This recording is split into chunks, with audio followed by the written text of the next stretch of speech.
Vacuum को भरने का फैसला तो सुना दिया कि इसमें सिर्फ सरकार नहीं, इसमें नेता विपक्ष और जुडिशरी की भी भूमिका होगी, बतौर सीजेआई इसमें होंगे। ये वाला वैक्यूम तो भर दिया।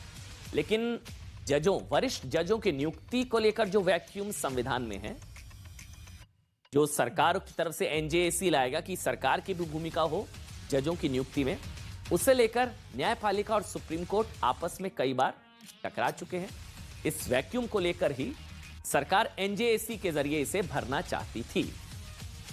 मुख्य चुनाव आयुक्त की नियुक्ति को लेकर जो फैसला सुप्रीम कोर्ट की संवैधानिक बेंच ने सुनाया है, उसकी सुनवाई, उसकी अगुवाई जस्टिस के एम जोसेफ कर रहे थे।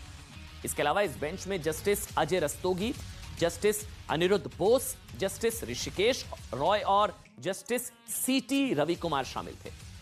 पांचों जजों ने एक मत से यह फैसला सुनाया, जिसके तहत अब बड़ी खबर है, भारत में मुख्य चुनाव आयुक्त, election commissioner, chief election commissioner और अन्य राज्यों के जो चुनाव आयुक्त होंगे, उनकी नियुक्ति राष्ट्रपति उस कमेटी की सलाह पर करेंगे।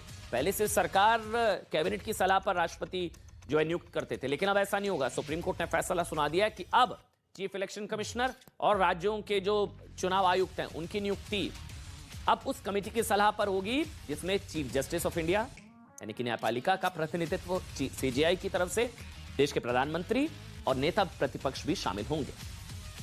संविधान के बाद भाग 15 में अनुच्छेद 324 से लेकर अनुच्छेद 329 तक चुनाव से संबंधित है, जिसके तहत भारत में चुनाव नियंत्रण की जिम्मेदारी और इससे जुड़े अधिकार चुनाव आयोग को दिए गए हैं, जिसमें मुख्य चुनाव आयुक्त और अन्य चुनाव आयुक्त शामिल होते हैं और इनकी नियुक्ति समय समय पर राष्ट्रपति द्वारा की जाती है।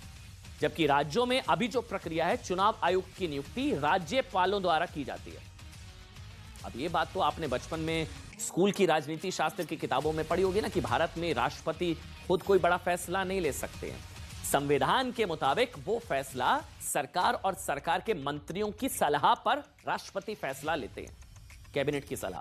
और चुनाव आयुक्त की नियुक्ति के मामले में भी ऐसा ही होता है। केंद्र सरकार की मंत्री परिषद इस पर फैसला लेती है, जिसके अध्यक्ष प्रधानमंत्री होते हैं।